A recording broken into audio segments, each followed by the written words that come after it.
할렐루야. 오늘도 이렇게 예배자로 오신 여러분 모두를 축복합니다. 하나님께서 예배 드리는 여러분을 기뻐하십니다.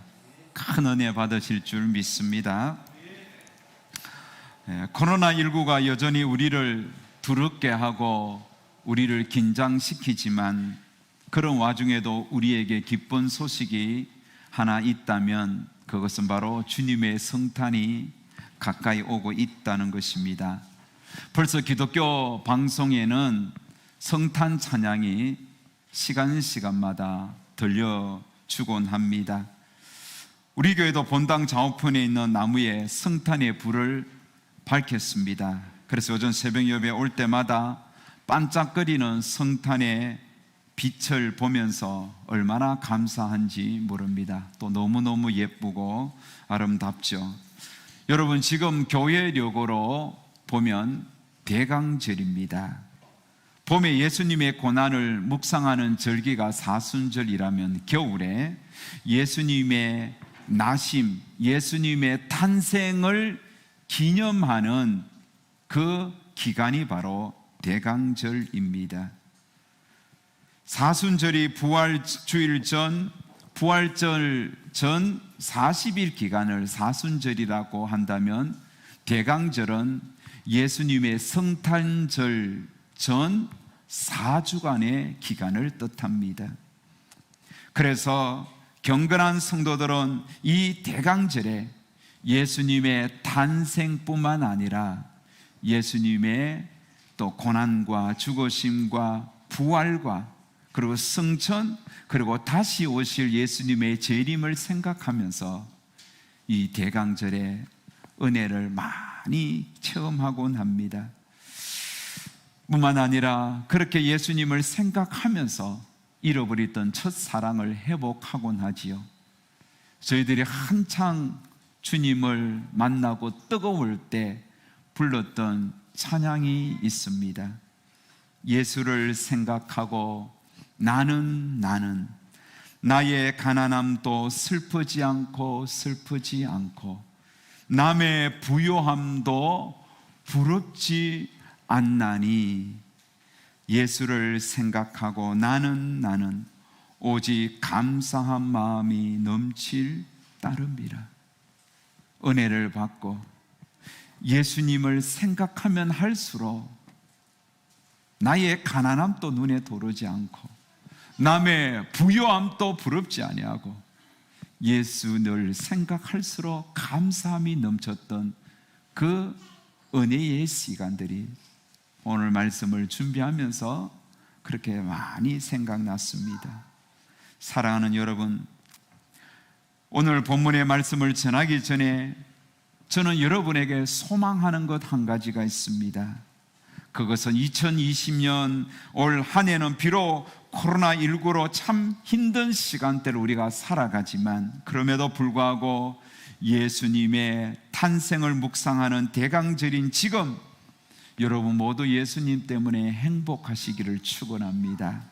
예수님 때문에 감사가 넘치고요, 예수님 때문에 여러분의 마음이 따뜻했으면 좋겠습니다. 예수님 때문에 기쁨이 충만하고 평강이 넘치시기를 주의 이름으로 축원합니다.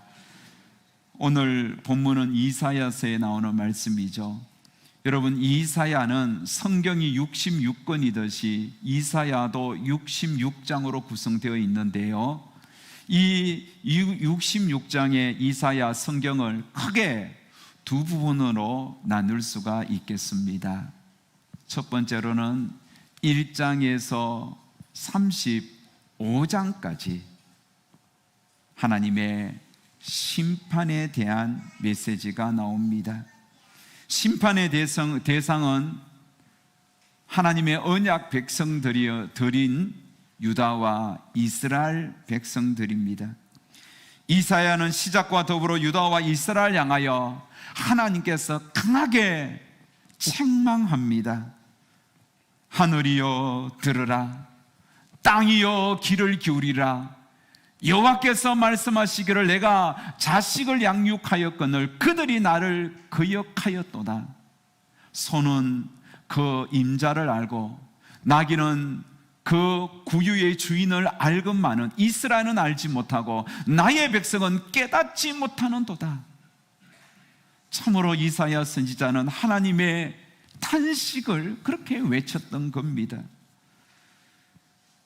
하나님은 자신의 백성인 이 유다와 이스라엘에게 땅을 주시면서 그 땅에서 하나님의 기도는 극상품 포도 열매를 맺기를 원했는데 이스라엘은 들포도를 맺었습니다. 참으로 악한 열매 들포도를 맺었던 것입니다.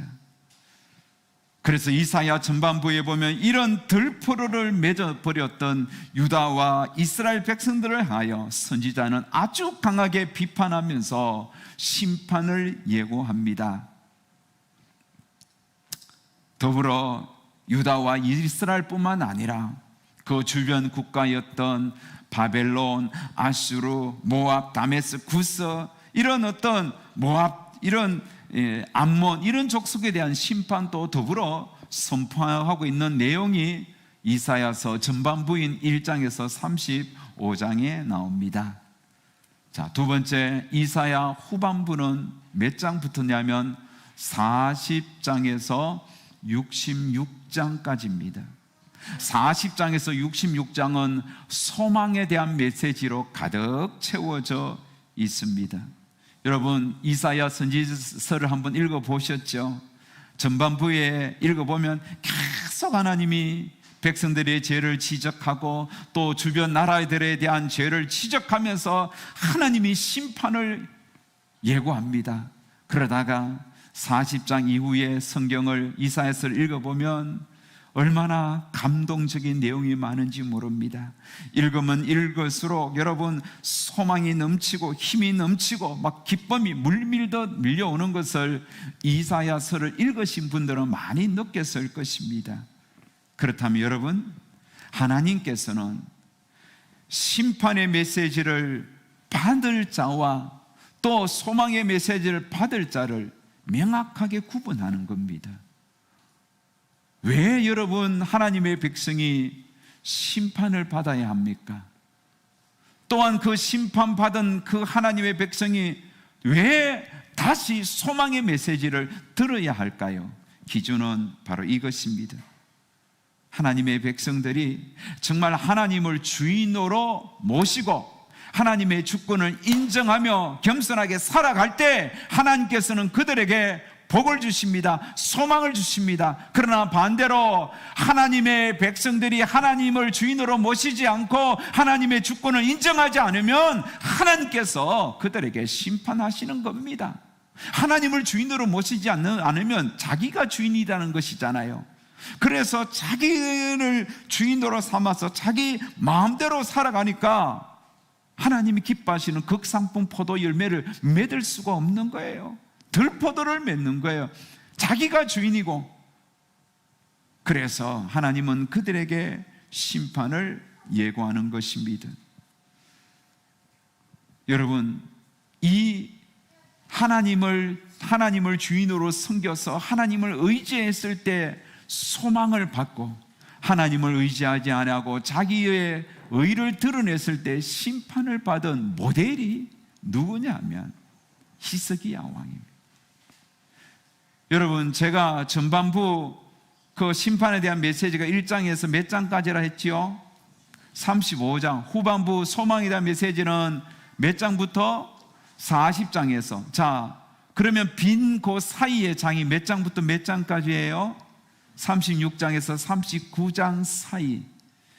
심판과 소망의 메시지를 연결하는 고리가 되는 36장에서 39장에 누구에 대한 이야기가 나오느냐 하면 바로 히스기야 왕에 대한 이야기가 나옵니다. 히스기야가 왕위에 있을 때 아수르 군대 18만 5천 명이 쳐들어왔습니다. 히스기야 왕은 저들을 이길 힘이 없습니다. 저들을 방어할 수 있는 능력이 없습니다. 히스기야는 말합니다. 산모가 아이는 가졌으나 해산할 힘이 없는 것처럼 우리도 저들을 방어할 힘이 없다고 탄식했습니다. 그런 가운데 히스기야 왕은 어떻게 합니까? 그럼에도 불구하고 하나님을 아버지로 모시고 하나님을 자신의 주인으로 모시고 하나님의 주권을 인정하며 하나님 앞에 나아가 울면서 탄식하면서 은혜를 구합니다. 그의 기도가 37장 16절에 나오는데, 그룹 사이에 계신 이스라엘의 하나님 만군의 여호와여, 주는 천하 만국의 유일하신 하나님이시라. 37장 20절에 보면 우리 하나님 여호와여, 이제 우리를 그의 손에서 구원하여 주사 천하 만국의 주만이 여호와이신 줄 알게 하옵소서. 그렇게 간절하게 하나님의 은혜를 구합니다. 하나님의 주권을 인정하고 하나님의 주인됨을 높이면서 기도했던 히스기야에게 하나님은 어떤 은혜를 주실까요? 바로 응답이 임하는데 37장 35절에 보면, 대저 내가 나를 위하여 내 종 다윗을 위하여 이 성을 보호하며 구원하리라. 내가 내 종 다윗을 위하여 이 성을 구원하리라. 그리고는 그 18만 5천명 아수르 군대를 하루아침에 성장으로 만들어 버렸던 것입니다. 보십시오. 하나님을 주인으로 삼고 하나님을 의지했을 때 소망이 넘치는 거예요. 하나님의 기쁨이 되는 거예요. 자, 그러다가 히스기야가 또 병들었습니다. 또 하나님을 의지합니다. 하나님께서는 히스기야의 기도를 듣고 그의 병을 치료해 주었습니다. 죽을 질병에서도 하나님의 주권을 인정하고 주인 되신 하나님 앞에 은혜를 구했을 때 하나님은 그의 병을 치료해 주었습니다. 그런데 자, 요 38장 9장 요 사이에 보면 히스기야가 그만 교만합니다. 그리고 하나님이 자신의 주인임을 망각합니다. 자신이 잘난 줄 알고 바벨론 사신들에게 자신의 무기고를 다 오픈하고 보여줍니다. 하나님은 그에게 진노하시고, 그가 더 오랜 세월, 더 많은 시간을 살 수 있었음에도 불구하고 그의 질병에서 치유한 이후에 15년만 허락하시고 그의 생명을 하나님이 거두어 버렸던 겁니다. 하나님의 주인으로 모시지 않고 섬겼을 때 심판이 임했던 것입니다. 자, 오늘 본문의 내용은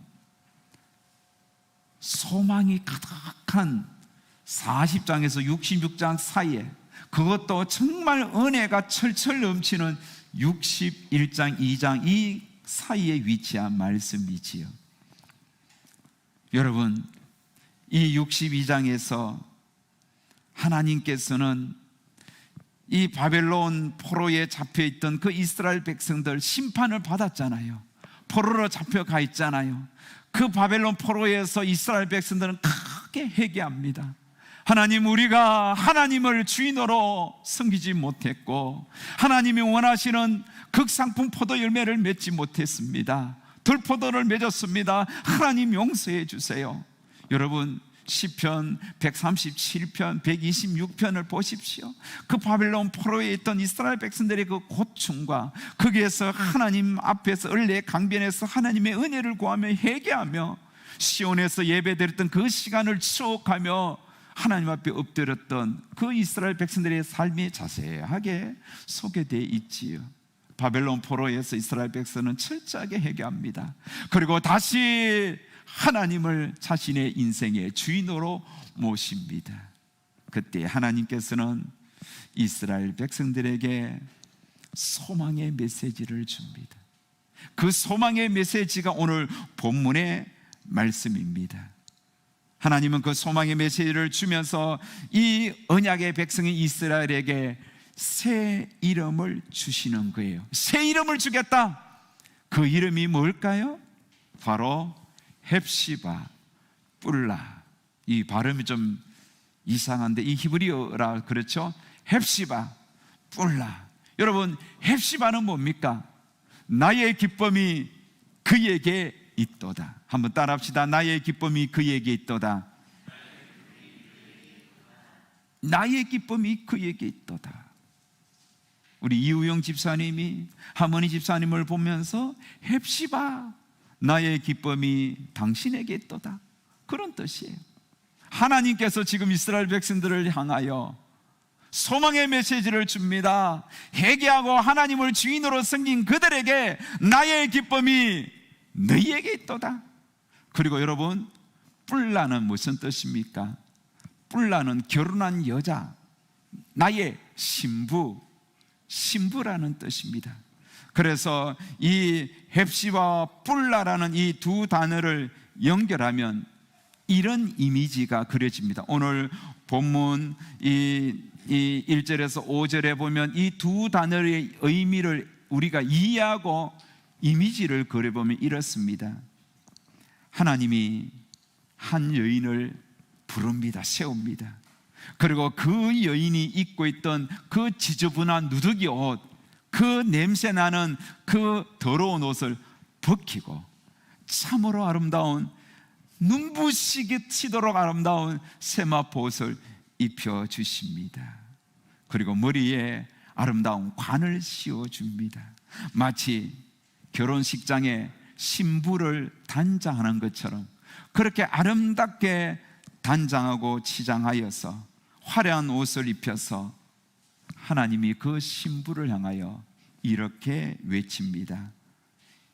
헵시바 뿔라, 너는 나의 아름다운 신부야. 나의 기쁨이 너에게 있도다. 여러분, 얼마나 멋집니까? 나의 신부야, 아름다운 나의 사랑, 나의 신부야, 나의 기쁨이 너에게 있도다. 아가서에도 여러분 이런 말씀이 나오죠. 신랑 된 솔로몬이 술라미 여인 아내에게 이렇게 이야기하죠. 너로 말미암아 기뻐하고 즐거워하니 내 사랑이 포도주보다 더 진함이라. 나의 사랑 어여쁜 자야, 너로 말미암아 기뻐하고 즐거워하니 너의 사랑이 포도주보다 더 진함이라. 사랑하는 여러분, 이렇게 신부를 환한 옷을 입히고 오늘 본문 4절 5절 말씀을 보십시오. 신랑 되신 하나님께서 큰 소리로 외칩니다. 다시는 너를 버림받은 자라 부르지 아니하며 다시는 내 땅을 황무지라 부르지 아니하고 오직 너를 헵시바라며 내 땅을 뿔라로 하니니 이는 여호와께서 너를 기뻐하시며 내 땅이 결혼한 것처럼 될 것임이라. 마치 청년이 처녀와 결혼한 같이 내 아들들이 너를 취하겠고 신랑이 신부를 기뻐한 같이 내 하나님이 너를 기뻐하시리라. 할렐루야. 여러분, 신랑 되신 하나님이 하나님을 주인으로 모시고 하나님을 의지하는 그들을 신부로 맞이해 주시면서 그의 머리에 아름다운 관을 씌우고 나의 사랑, 나의 신부야, 나의 기쁨이 너희에게 있도다. 여러분, 얼마나 감격스럽고 얼마나 복된 외침입니까? 사랑하는 여러분, 2020년도 벌써 다 이제 가고 있잖아요. 벌써 12월입니다. 코로나가 일찍 끝날 줄 알았는데 오히려 점점 더 심해지고 있는 모습을 보지요. 그러게 우리 모두 육체적으로 힘듭니다. 경제적으로도 힘듭니다. 더욱이 믿음으로 살려고 애써도 나아지지 않는 내 삶의 환경을 보면서 우리 모두 지치기도 합니다. 마치 버림받은 자처럼 외롭고 힘겨운 날들이 얼마나 많습니까? 이러다가 내 인생이 망하는 거 아닌가? 이러다가 내 인생이 망가지는 거 아닌가? 불안하기도 하지 않습니까? 하지만 여러분, 성탄절은 어떤 날입니까? 이런 우리의 연약함을 아시고 우리의 주인이 되어주셔서 오늘 우리들의 우울하고 낙심되고 절망적인 삶을 기쁨이 충만하고 평안이 넘치는 삶으로 바꿔주시기 위하여 예수님이 오신 날입니다. 높고 영광스러운 하늘 보좌를 버리시고 낮고 천한 이 땅에 예수님이 오신 목적은 오직 하나입니다. 저와 여러분에게 참 기쁨을 주시기 위해서, 자신이 십자가에 피 흘려 죽어주시면서까지 우리를 자신의 자녀로 삼아 나의 기쁨은 바로 너다, 내 기쁨은 너야 라고 삼아주시기 위하여 예수님께서 우리 가운데 오셨던 겁니다. 이미 예수님은 오늘 저와 여러분을 신부로 맞이해 주셨습니다. 우리의 모든 더러운 죄의 옷을 벗겨주시고 의로운 새로운 옷, 의의 옷, 세마포옷을 입혀주시고, 또 우리에게 주님은 말씀합니다. 사랑하는 자야, 너는 내 기쁨이야.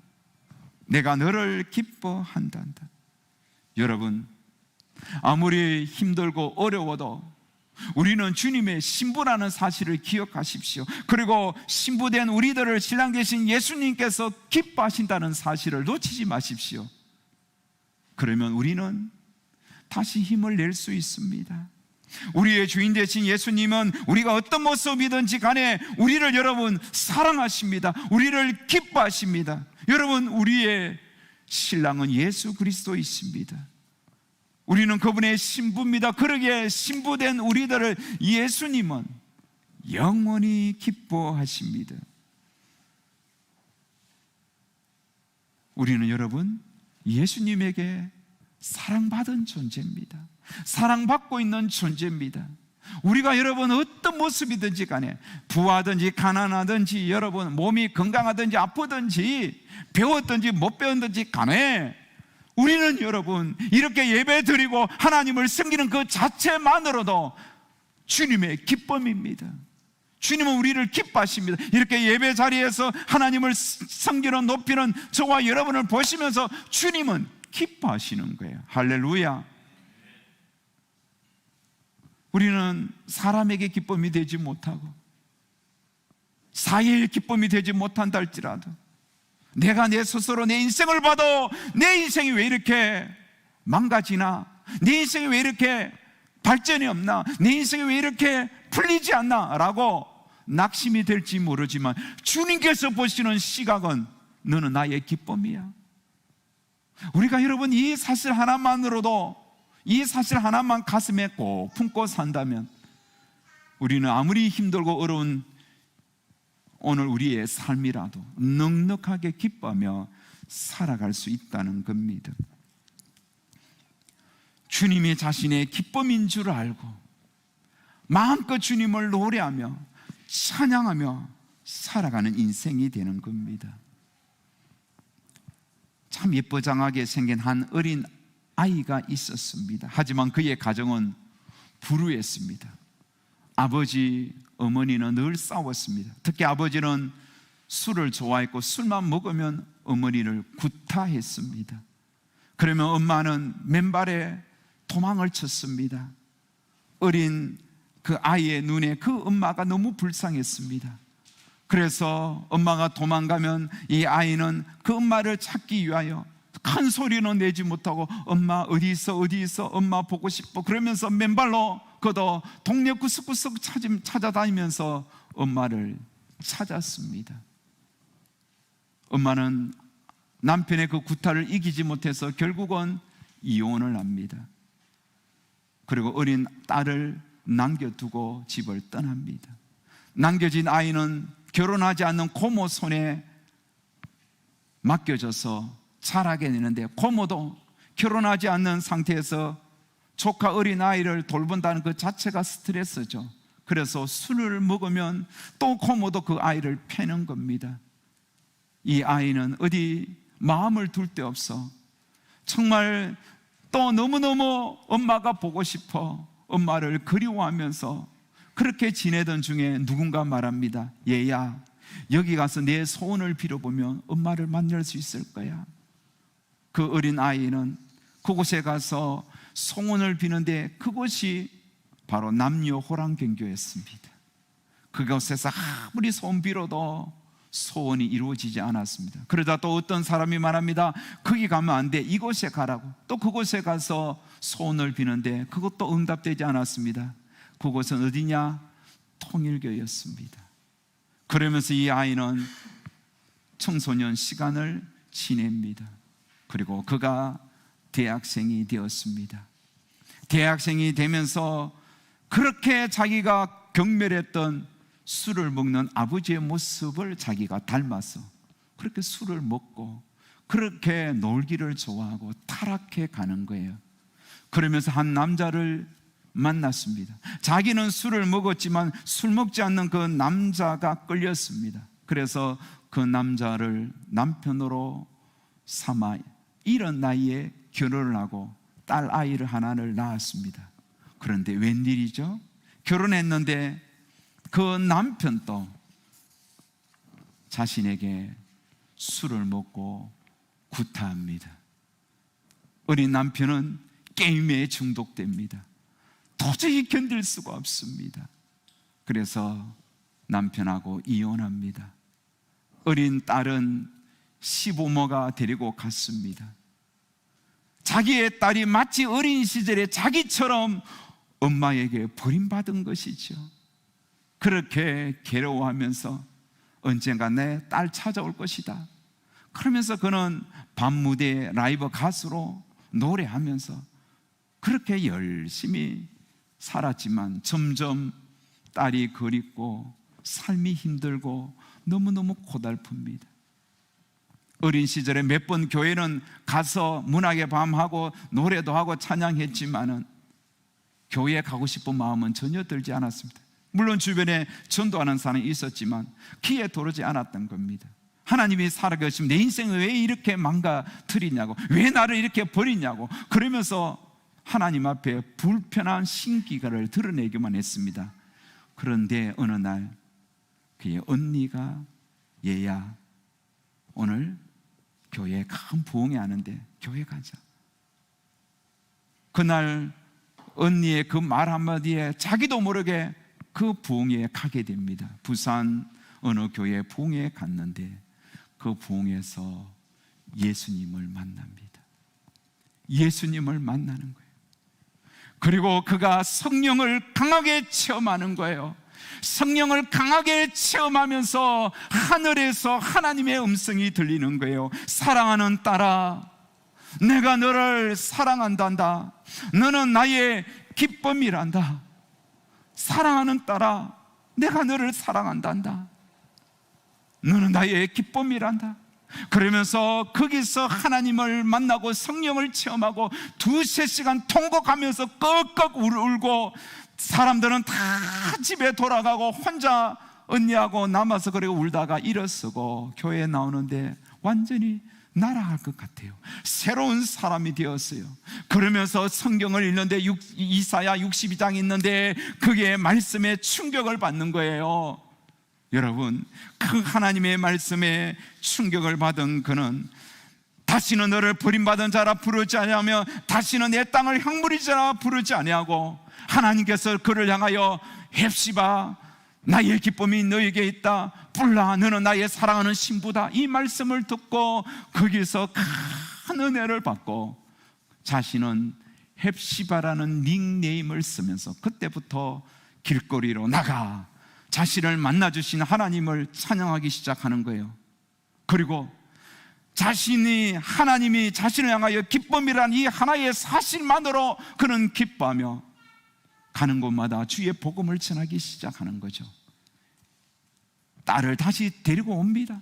그리고는 딸에게 무릎을 꿇고 내가 미안하다, 다시는 내가 너를 버리지 않겠다고 용서를 구하고 그 딸과 함께 주님을 잘 섬기면서 그는 지금 포항 영일대 해변에서 주말마다 나가 수많은 사람들에게 복음을 전하며 아주 기쁨이 충만한 찬양 버스킹 사역자가 되었던 겁니다.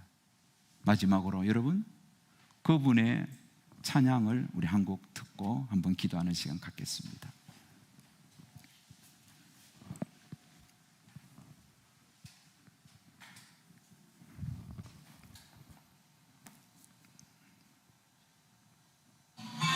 앞에 불도 끄고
여러분 표정을 보셨습니까?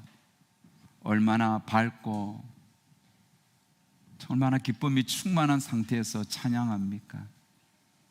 불우한 어린 시절 주님 없이 살아왔던, 그래서 늘 자신은 버림받은 자라 황무지와 같았다고 했는데 주님은 그에게 나는 너를 버림받은 자라 하지 아니하고 헵시바 너는 나의 기쁨이야, 뿔라 너는 나의 신부야. 그 말씀 앞에 그는 엎드려 졌어. 그의 인생이 180도 달라지고 그는 주말마다 복음을 전하면서 그 포항 영일대 해변에 수많은 사람들에게 예수를 전하는 겁니다. 제가 우연히 그분 찬양을 유튜브에서 듣게 되었고 너무 밝아서 그분의 삶을 쭉 조사하는 가운데 이런 간증이 있다는 것을 제가 깨달았고 알게 되었던 겁니다. 자, 여러분 이제 말씀을 우리가 정리합니다. 우리의 기쁨은 이 세상의 소유에 있지 않습니다. 내가 하나님의 자녀가 되었다는 그 존재를 깊이 새기면 우리 인생이 기쁨으로 채워질 줄 믿습니다. 대강절인 지금 우리가 주님의 기쁨이라는 이 사실 하나만으로도 여러분이 충분히 이 어려운 시련의 시간을 이겨낼 수 있습니다. 여러분은 주님의 기쁨입니다. 힘내십시오. 주님의 기쁨으로 당당하게 살아가시기를 주의 이름으로 축원합니다.